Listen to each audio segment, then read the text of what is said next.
네, 오늘 코로나19 신규 확진자가 950명으로 코로나 발생 이후 최다를 기록했습니다. 이딴 대책에도 확산세가 꺾이지 않자 문재인 대통령도 송구하다는 입장을 밝혔습니다. 국회에서는 확진자 접촉으로 한때 중단됐던 무제한 토론, 필리버스터가 재개됐습니다. 코로나19 상황 그리고 주요 전국 현안 유용화 한국외대 초빙 교수, 이기재 동국대 겸임 교수 두 분과 얘기 나눠보겠습니다. 안녕하십니까? 예. 반갑습니다. 자, 유 교수님. 네. 오늘 신규 확진 950명, 많은 분들이 깜짝 놀라셨을 것 같아요. 코로나19 발생 후 하루 확진자 발생 규모로 가장 큰 규모입니다. 문 대통령도 송구하다는 말을 전했고 정부도 긴급 방역 대책회의를 열었습니다. 그만큼 엄중한 상황이다 이렇게 봐야겠죠? 예, 상당히 엄중한 상황인 것 같고요. 아마 내일도 제가 들어오기 전에 9시 현재 네. 그걸 보니까 뭐 정확한 통계는 아닙니다만은 내일도 상당수에 접근할 것 같아요. 오늘과 같이요. 그리고 지금 검사 대기자 수가 한 8만 6천 명 정도 된다는 거 아닙니까? 네. 그러니까 집단 감염이 꼬리에 꼬리를 물고 있기 때문에 누가 확진자가 나오면 그 주변까지 다 지금 검사를 하기 때문에 방역 당국에서는 아마 계속해서 이 정도 숫자가 나올 거라는 걸 얘기를 하고 있습니다. 실제로. 네. 그렇기 때문에 이 특징이 지금 현재는 이 잠복돼 있는 감염이 있는 것이고, 그리고 생활 속에 이미 감염이 돼 있는 것이고, 또 집단 감염이 교회라든가 아니면 이용 시설에 계속해서 꼬리를 물고 있기 때문에 굉장히 심각한 건데, 더 심각한 거는 지금 제가 오늘 통계를 보니까 지방은 조금씩 떨어지는 것 같아요. 그나마. 근데 서울하고 수도권 이쪽에서 계속해서 늘어나고 있고 멈추지 않고 있습니다. 전체 인구의 거의 과반이 집중돼 있는 수도권에서 이런 현상이 나타나고 있기 때문에 대통령 입장에 봤을 때도 상당히 심각하다고 바라보는 것 같고요. 근데 지금은 뭐 뾰족한 수가 없는 것 같아요. 과거 1차 대유행 때 대구 시민들이 잘 막아냈는데 결국은 사람 간의 접촉을 자제하는 것 외에는 지금 다른 대안이 없는 것 같은데요. 하여튼 국민적 협력과 또 정부의 어떤 선제적인 그런 노력이 필요할 거라고 생각합니다. 지금 그 사회적 거리두기는 수도권 같은 경우에는 2.5단계 그리고 비수도권은 이제 2단계가 돼 있지 않습니까? 수도권 같은 경우에 2.5단계 거리두기 격상한 것이 12월 8일 불과 며칠 전에 이제 했는데요. 이런 그 조치들이 좀 효과를 거두는 데는 좀 아직 시간이 필요한 걸로 봐야 되는 겁니까? 효과가 좀 없는 걸로 봐야 되는 겁니까? 그래서 일단 정부에서는 2.5단계가 아까 말씀하셨듯이 12월 8일에 했기 때문에 며칠도 좀 지켜봐야 된다. 그 단계 상승에 대한 효과가 나타나기 전까지 이렇게 보고 있는데 이게 제가 보이는 관점에서는 보면 정부가 좀 시기를 좀 자꾸 좀 놓쳐가는 느낌이 들어요. 왜냐면은 사실 2.5단계 격상할 때도 이미 확진자들이 400명 이상 굉장히 많이 발생을 했어. 기준으로 볼 때는 2.5단계 들어갔어야 되는데 또 뭐 2단계 플러스 알파라는 걸 이제 도입하면서 2.5단계로 이제 진입을 늦춰왔었잖아요. 그러면서 약간 좀 시기를 놓친 것 같고 지금도 2.5단계를 가지고 지금 사실 3단계 부분을 망설이고 있는데 이미 3단계 기준이 이제 800명을 넘어버렸어요. 그러면 이제 이게 이제 무슨 800명 자체가 이제 평균 일수니까 조금 더 봐야 되겠지만 이것도 또 머뭇거리지 않을까 정부의 태도로 볼 때 이런 좀 그런 안타까움이 있습니다. 좀 더 선제적으로 했으면 좋겠다는 말씀인 것 같고요. 정세균 총리는 오늘 긴급 방역 대책 회의를 소집해서 지금의 확산세를 꺾지 못하면 3단계 격상이 불가피하다고 강조했습니다. 직접 들어보시죠. 정부와 전국의 지자체는 더 이상 물러설 곳이 없다는 사생결단의 각오로 가용한 모든 행정력을 코로나19 위기 대응에 집중하겠습니다. 공공병원의 가용한 병상을 최대한 활용하고 민간병원의 협력도 이끌어낼 수 있도록 하겠습니다. 중수보는 민간병원이 감염병 위기 대응에 적극 참여할 수 있도록 소통 노력과 함께 인센티브 제공 방안도 추가 검토해 주시기 바랍니다. 사생결단의 각오로 가용한 모든 행정력을 위기 대응에 집중하겠다 이런 언급이 있었습니다. 특히 병상 확보 문제가 상당히 지금 심각한 것 같아요. 그래서 일부 공공병원에서는 기존에 있는 환자들을 이제 뭐 퇴원 조치를 해서 일부 환자들은 또 반발하고 있다. 뭐 이런 소식도 전해드리지 않았습니까? 정부에서는 지금 병상을 1,000개 이상 확보했고 지금 의료 관계가 제일 중요하죠. 그래서 감당을 하지 못하면 굉장히 심각한 상황이 사망자 수가 늘어나고 심각한 상황이 나타날 수밖에 없기 때문에 그리고 뭐 1,000여 명 이상 할 수 있는 생활치료센터 과거 대구에서 여러분 기억하실 겁니다. 그런 것인데 지금 결국 공공병원 갖고 지금 한계에 부딪혔다는 것이죠. 예. 굉장히. 예. 네, 그래서 중증 환자들을 수용할 수 없으니까 민간 병원의 협력을 구할 수 없다. 정청리도 얘기한 것인데요. 정청리에 가고 대구에서 내려가서 고군분투해왔고 일단 대구를 그때 막았잖아요. 1차 대위에. 예. 그 경험을 좀 살려서 제대로 된 어떤 좀 선제적인 방역 대책을 했으면 좋겠는데요. 지금 자영업자들 입장에 봤을 때는 아주 죽음 같을 거예요. 지금 이게 3단계로 올려버리면은. 실제로 2.5단계에서도 13만 개의 시설이 이제 셧다운되고 만약 네. 3단계로 올리면 50만 개의 시설이 셧다운된다는 거예요. 그러니까 경제 입장에 봤을 때는 엄청난 극도의 경제적 상황이 올 수밖에 없는 것이죠. 그렇기 때문에 정부 입장에 봤을 때는 어떻게 하든지 2단계에서 막으려고 하는 것인데 예. 근데 오늘 정청리도 얘기하는 것이 이제 3단계 격상을 이재명 지사가 얘기하니까 전문가의 의견을 수렴하자고 얘기를 했어요. 결국은 현재 이 2단계에서 좀 더 정밀 방역과 선제 방역 그리고 검사 수를 늘리는 부분들 이런 부분에서 다음 주 초중반까지도 이 부분을 막아내지 못하면은 아마 3단계라는 부분을 선택할 수밖에 없는 정부의 불가피성이 있는 것인데요. 근데 경제적으로 봤을 때는 굉장한 아주 궁피험사이라 극도의 상황이 올 수밖에 없는 그런 각오를 할 수밖에 없는 현재 단계인 것 같아요. 하여튼 그래서 정부 입장에 봤을 때 그걸 피하려고 그러겠죠, 최대한. 왜냐하면 경제 부분은 나중에 예. 회복하기가 너무 어려우니까 예. 일단 다음 주가 최대 고비가 될 것 같습니다. 예. 이렇게 이제 발생을 이제 억제하는 그런 노력과 이제 별개로 이제 백신 접종도 이제 빨리 좀 이루어져야 될 텐데요. 현재 정부는 4,400만 명분의 이제 백신을 확보했다 이렇게 이제 밝히고 있고 내년 이제 2월이나 3월쯤에 이제 물량이 들어와서 접종을 시작할 수 있을 것이다 이렇게 지금 보고 있는 상황 아니겠습니까? 언제쯤부터 백신 접종이 가능한 걸로 봐야 되는 겁니까? 지금 우선은 지금 4,400만 명분에 대해서 이제 확보됐다고 하는데 우선 수량에 대해서도 사실은 지금 국민적 불만이 좀 많이 제기되고 있는 것 같습니다. 예. 왜냐면은 해외 이제 선진국들은 인구의 거의 2배에서 5배 규모를 확보하고 있는데 예를 예. 들면은 그 백신의 여러 종류가 이제 들어왔다 했을 때 효능이 있을 수도 있고 없을 수도 있고 혹은 부작용이 있을 수도 있고 이런 걸 대비해서 풍부하게 물량을 확보해야 되는데 우리 인구 수만큼도 확보 못했다 이런 불만 하나 하고 예. 또 하나는 그 4,400만 명분조차도 결국 이제 아스트라제네카 외에는 계약 체결된 물량이 없는 거거든요. 그래서 정부에서는 이 부분에 대해서 언제 들어온다라고 확답을 못 하고 있어요. 예. 현재 아스트라제네카만 지금 2월, 3월을 얘기하고 있는 상황이고, 근데 그것도 역시 지금 미국 FDA 승인이나 여러 가지 문제로 과연 들어올 수 있는지에 대해서도 약간 의문이 좀 제기되고 있는 상황이기 때문에 예.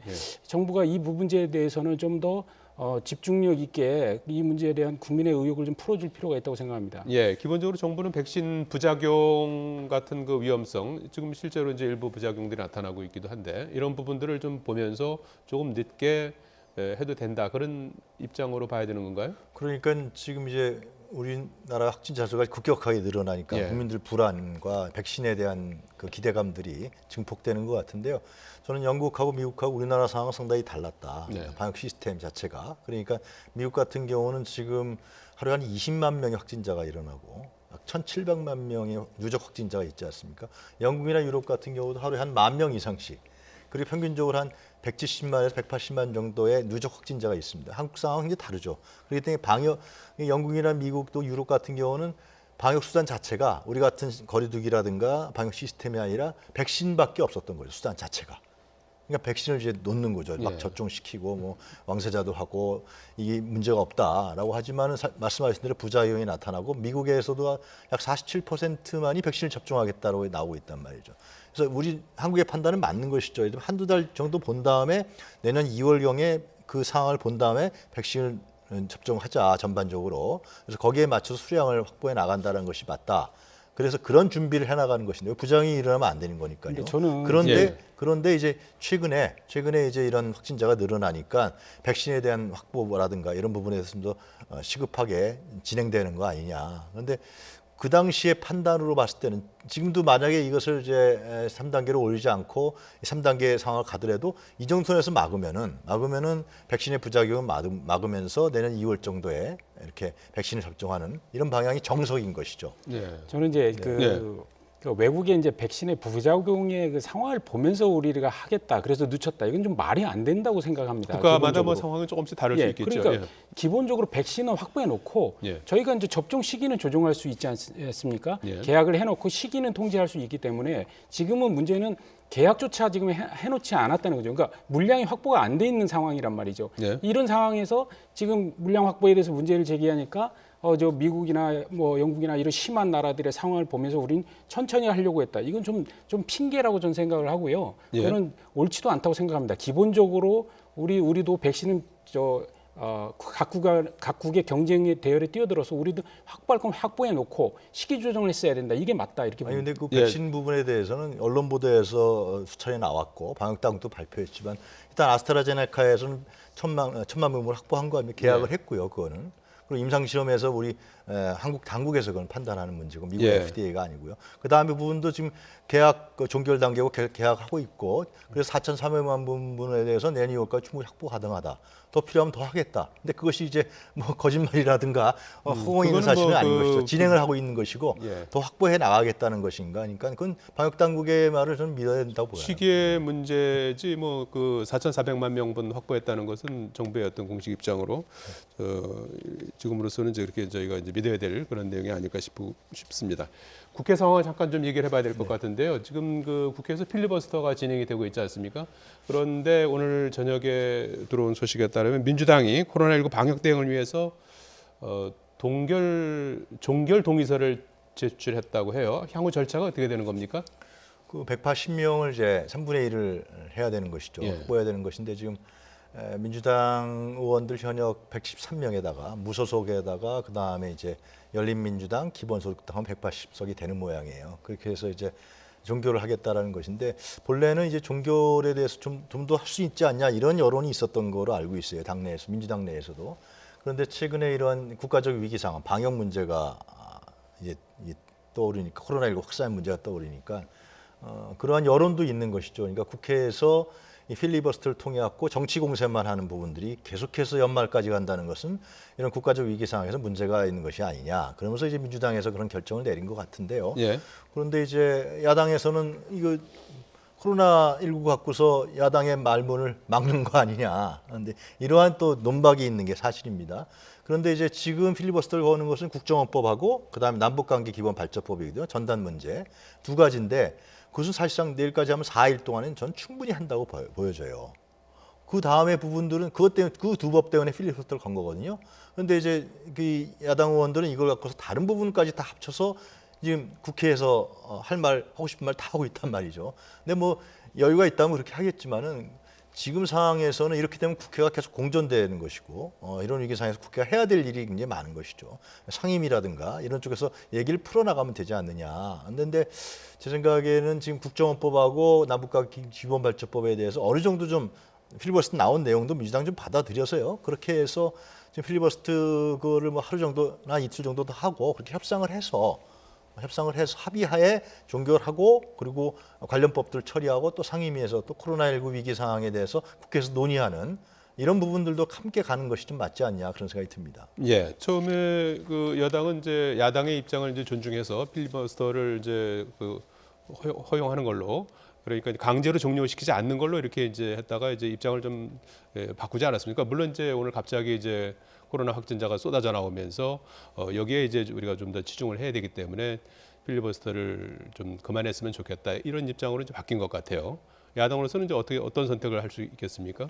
지금 야당으로서는 선택의 여지가 별로 없죠. 예. 왜냐하면은 우선 무제한 토론 이제 종료를 이제 하게 되면 이제 24시간 주고 나서 이제 표결 처리하거든요. 그러면 180명만 넘으면 이제 필리버스터는 종료되기 때문에 현재 이제 공수처법 이번에 그 8일날 통과될 때 그 187명이 그 찬성해서 통과시켰거든요. 예. 그래서 뭐 180석 확보하는 거는 여당 입장에서는 뭐 무리가 없어 보이기 때문에 일단 동의한 사람은 177명이에요. 3명이 추가로 더 필요한 상황이죠. 예, 그러니까 지금 현재 뭐 정의당이나 그러니까 여권으로 분류하면 문제가 없기 때문에 야당으로서는 이제 필리버스터가 중지되면 사실 뭐 다른 어떤 조치에 할 수 있는 것이 없습니다. 단지 그냥 필리버스터를 통해서 국민들에게 이 법에 여러 가지 문제점과 허점이 있다는 것을 알리는 것밖에 여론전밖에 방법이 없는 것이죠. 예.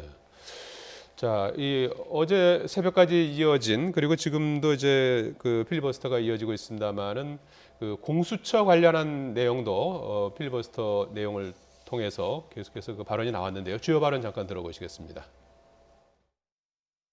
공수처가 과연 헌법상의 그 명시적으로 근거가 있는 조직인가라는 부분에 대해서는 여러분도 아시다시피 지금 많은 논란이 있습니다. 수사권을 조정하고 검찰의 외부에서의 견제 기능을 할 수 있는 공수처를 설치하고 그를 통해서 통제되지 않는 권력의 남용을 제한하자. 예, 자 공수처 1996년 참여연대 청원으로 노무현 대통령의 이제 공약에 들어가서 그야말로 18년 만에 이제 공수처 출범을 앞두고 있는 상황인데요. 빠르면 연말, 늦어도 새해 초에는 출범하게 되는 겁니까? 그렇죠. 그러니까 문제가 됐던 게 7명 공수처장 추천 관계에 있어서 처장 관계에 있어서 이제 합의제를 이제 원형했던 것이죠. 처음에는 그러니까 7명에서 6명이 처장에 대해서 추천에 대한 합의를 해야 그것이 이제 대통령한테 2명이 올라오고 대통령이 지명하는 이런 형태였는데 뭐 언론에 보도됐고 지금까지 봤지만 그것이 합의가 안 된 거죠, 실제로. 근데 사실상 그게 저는 그 당시에 공수처법을 제정할 때 정치 현실을 무시한 거였어요. 상당히 정치 현실을. 그게 어떻게 합의가 되겠습니까? 여당에서 2명, 야당에서 2명 이렇게 했는데. 그러니까 이번에도 마찬가지로 야당에서 계속해서 회피 지연 전술을 피면서 공수처장 임명을 지연했던 게 사실 아닙니까? 그거는 드러난 것인데요. 그렇기 때문에 이 부분에 대해서 중요한 것은 이제 공수처장이 좀 더 중립성과 독립성을 가져가는 것이 그냥 중요하겠죠. 근데 그것이 현실적으로 불가능할 때, 정치 열수상에서 불가능할 때는 공수처장을 하여튼 5명이라도 선정하는 것이 차선책으로 맞다. 그리고 지금 공수처 추천위원회 여당 2명씩 들어가 있지만 또 다른 사람들도 있거든요. 대한변협에서 추천한 사람, 또 법원 행정처에서 추천한 사람도 있단 말이죠. 그래서 가능한 중립적인 인물을 추천해서 빨리 공수처를 출범시키는 것이 맞다는 거죠. 그래서 실제로 과거에 과거 전신들 한나라당이라든가 새누리당에서 출마했던 그 대통령 선거에 나왔던 사람들도 다 공약으로 검찰의 권력을 제한해야 된다. 이거는 다 공약으로 내걸었던 사실이거든요. 네. 그는 실제로 이것이 통과돼서 하면은 야권보다 여권에도 화살을 겨눌 가능성이 큰 거죠. 공수처장은 중립적이고 독립적인 인물이 선정된다면은 그리고 국회에서 견제 장치가 확실히 이루어진다면은 뭐 대통령이라든가 예를 들면 정부 장관 또 뭐 검사, 특히 검사들, 무소불위였던 검사들, 판사, 대법원장까지 다 이쪽에서 독립적으로 수사할 수 있기 때문에 실제로 이런 부분에 대해서는 중립성과 독립성을 확보하는 노력이 중요한 것이지 이 공수처를 설립하는 것에 대해서 반대한다는 것은 과거에 대한 어떤 자신들이 정치인들이 했던 그 말을 다시 뒤집는 이런 결과다라는 생각이 듭니다. 예, 야당도 사실은 과거에 주호영 국민의힘 원내대표나 안철수 국민의당 대표, 유승민 전 의원 같은 경우에도 대선 후보로 나와서 공수처를 이제 공약으로 내세운 적이 있었어요. 그런데 지금 이제 야당이 반대하는 거는 이제 공수처장 후보 추천에 대한 거부권이 이제 무력화된 데 대한 반발이다. 이렇게 이제 정리할 수 있을까요? 뭐 공수처장 추천위원회 이제 의류수 문제만이 아니라 공수처 자체에 대해서 이제 문제를 제기하고 있는 거고요. 지난해 이제 공수처법 통과 시부터 그 문제를 제기했던 거죠. 그러면 왜 야당 의원들은 과거에 공수처를 지지하거나 주장했었음에도 불구하고 왜 이렇게 바뀌었느냐 이런 이제 지금 민주당에서 그렇게 공격들을 하고 있는데 사실 공수처 관련해서는 현재 야당의 의원들도 뭔가 과거에 그 검찰의 문제들, 그러니까 예를 들어서 자기 식구들을 감싸기, 그러니까 자기 내부의 비리는 다 덮고, 혹은 권력의 살아있는 권력의 입맛에 맞추는 정권의 희녀가 됐다는 표현을 심하게 들을 정도로 하면서 결국 이제 정권의 이제 여러 가지 문제를 덮어주는 이런 문제들에 대해서는 분명히 문제를 지적해 왔던 것이거든요. 그래서 그런 건 개선돼야 된다. 그러면 앞으로 검찰을 어떻게 개혁하고 견제할 것인가는 굉장히 중요한 화두였어요. 그렇기 때문에 공수처에 대한 문제가 계속 다뤄져 왔던 것이고 24년간. 그런 의미에서 보면은 사실은 야당 의원들도 현재 야당 의원들도 그런 제기를 했던 것이 분명하죠. 그런데 문제는 지금 공수처가 어떻게 지금 법이 탄생했냐면 사실은 현재 검찰이 문재인 정부 초반에 적폐수사라는 이름으로 MB 정부, 박근혜 정부에 있는 인사들을 대거 그 구속시키고 여러 가지 그 수사들을 했지 않습니까? 네. 그러다가 결국 이제 조국 장관 사태가 터지고 나서 그리고 그에 따라서 이제 살아있는 권력을 손대는 여러 가지 조치들, 예를 들어 울산시장 선거 문제라든가 유재수 감찰 무마 사건이라든가 이런 걸 검들다 보니까 이제 검찰 개혁의 칼을 뽑고 거기서 이제 공수처 얘기가 나오다 보니까 이게 결국은 이게 검찰 개혁의 이것은 명분이고 결국 본인들의 어떤 권력을 보호하기 위해서 검찰을 누르기 위한 또 다른 권력 기구를 만드는 거 아니냐 이런 문제부터 시작하면서 사실은 이게 틀어진 거거든요. 예. 그런 상황에서 지금 현재는 공수처가 맞냐 그러냐의 문제가 아니라 공수처가 도대체 공수처의 목적이 뭐냐 이걸 가지고 지금 논쟁을 하고 있다고 보여집니다. 네. 그렇기 때문에 그래서 그러면 이제 그 목적의 문제이기 때문에 아까 유 교수님 말씀하셨듯이 결국은 공수처의 중립성, 공정성 이걸 어떻게 담보할 거냐의 문제를 중점적으로 제기하고 있는데 결국은 추천위원회 표결 숫자마저도 이번에 추천위원 숫자마저도 또 바꾸는 개정안을 통과시킴을 통해서 이제 야당이 비토권도 확보할 수 없으니 도대체 이 공수처를 갖고 무엇을 하려고 하는지에 대해서 묻지 않을 수 없다. 이렇게 지금 야당은 좀 공격하고 있는 것입니다. 공수처법은 20대 국회에서 오랫동안 논의됐고요. 네. 조국 사태가 터지기 전에 이미 이건 필리버스터를 통해 갖고 통과됐던 법인 것이고요. 실제로 네. 그런 점들 그리고 그 이전에도 그 공수처법에 대한 논의는 계속 있어 국회에서 계류됐던 것이고요. 그건 예. 좀 다른 시각이라고 말씀드리고 저는 이런 걸 말씀드리고 싶어요. 만약에 윤석열 총장의 사태가 없었다면은 야당이 이렇게까지 공수처장 선출한 부분에서 지원 회피 전술을 폈겠느냐. 라는 생각이 들어요. 상당히 정치적인 공세인 것이 특히 안철수라든가 유승민 전 대표가 공수처 고위 독립자 고위 공수처 같은 기구를 성립해야 된다고 선거 공약까지 내걸었단 말이죠. 그거는 결국은 윤석열 총장 사태를 통해서 정치 공세를 하기 하는 방편을 이용하는 것이 아니라 생각이 들고 두 번째로 지금에 와서 공수처 설립을 하는 거에 대해서 뭐 굉장히 심각한 정치적인 문제다. 뭐 탄핵, 박근혜 전 대통령 탄핵과 마찬가지다. 이렇게 안철수 대표가 얘기를 했잖아요. 그건 뭐예요? 결국은 검찰의 기득권을 계속 보장하겠다는 거거든요. 왜 검찰의 기득권을 공수처를 통해서 제어하는 것이 중요하냐면 우리 사회 곳곳에 아직도 오랫동안 쌓여있던 기득권들이 있습니다. 네. 그 기득권에 대한 1호로서 예를 들면 검찰의 권력을 제어한다는 것, 검찰이 기소와 독점을 했던 것을 제어한다는 측면에서 공수처라는 중요한 측면이 있는 것이거든요. 그런 측면을 봤을 때는 이 문제에 관해서는 야당이 지금이라도 이건 협조를 해서 야당도 동의하는 그런 공수처장이 탄생할 수 있도록 해준 것이 제가 보기에는 합리적인 생각이라 보여집니다. 예. 자, 이번 일을 계기로 해서 또 국민의힘 주호영 원내대표가 이른바 태극기 부대라고 불리는 보수단체와 함께 반문연대에 나선 것을 두고 여당은 물론 당내에서도 논란이 일고 있는데요. 관련 발언 잠시 들어보시겠습니다. 현실 인식과 처방에 대해서는 각각 다 생각이 다를 수 있지만은 문재인 정권을 조기에 퇴진하고 폭정을 종식시켜야 한다는 데는 다른 생각을 가지시는 분이 없는 걸로 알고 있습니다. 태극기를 왜 드는지, 우리가 왜 싸우는지, 왜 광화문에 모일 수밖에 없느냐. 그럼 국회에 좀 부르면 되지 않느냐. 당은 당이 할 일이 따로 있고 외곽에 있는 시민단체는 시민단체 나름대로 할 일이 따로 있기 때문에 그걸 우리가 혼돈해가지고서 할 수는 없어요. 극우 세력과 연대해 국민 분열과 정치 양극화를 부추기는 국민의힘의 행보에 대해 입장이 무엇인지 분명히 밝혀줄 것을. 자, 김정은 위원장은 뭐 일단 선을 그었지만 국민의힘이 이른바 태극기 세력을 비롯한 이제 외곽의 이제 보수단체들하고 연대해서 투쟁을 강화하려는 그런 움직임으로 해석될 수 있는 소지는 충분히 있는 것 같아요. 예, 그렇습니다. 지금 현재 지금 국회 내에 네. 계속 이제 의석수가 너무나 차이가 나다 보니까 네. 현안마다 표결 처리하면 번번이 밀리고 예. 아무런 이제 야당으로서의 어떤 의사 반영이 안 되다 보니까 결국 이제 장애 투쟁에 대한 생각을 안 가질 수가 없는 상황이 돼 있는 것이고요.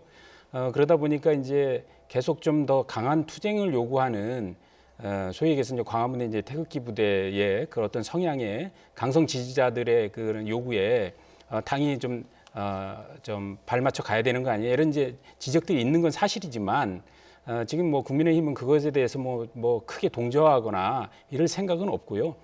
이제 사실 어떻게 보면 그 현 정치의 어떤 그 팬덤 같은 건데 예를 들어서 문재인 정부 그러니까 민주당에서 이 문바에 끌려가듯이 네. 이쪽에는 약간 그 강성 그 어떤 지지층의 목소리를 또 이렇게 완전 무시할 수 없는 그런 입장이 있기도 하고 예. 또 한편으로 보면 사실 그 국민의힘 그러니까 보수 정당 입장에서는 외곽의 어떤 단체들 있지 않습니까? 이 어떤 시민 단체들을 육성하는 것에 실패했어요. 예를 예. 들어서 지금 뭐 민주당만 해도 민변 있죠, 전교조, 민노총, 뭐 어마어마한 참여연대, 어마어마한 시민단체 세력들이 있잖아요.